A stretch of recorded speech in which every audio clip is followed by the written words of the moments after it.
Oh, so you don't want to hurt other wizards.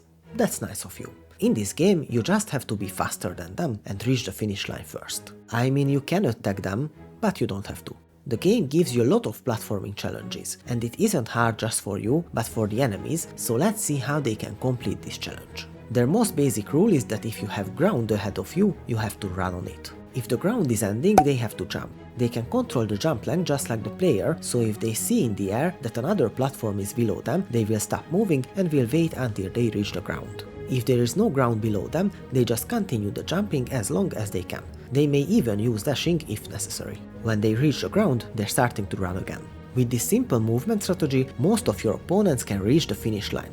I didn't mention it, but this is a 32 wizard race, so you have many of them. If everyone would start from the beginning, it would be too easy, so I placed the enemies all around the track, so some of them are really close to the finish line when you start. To win the race, you definitely have to use your body swapping ability and great platforming skills, otherwise you can probably forget the podium finish.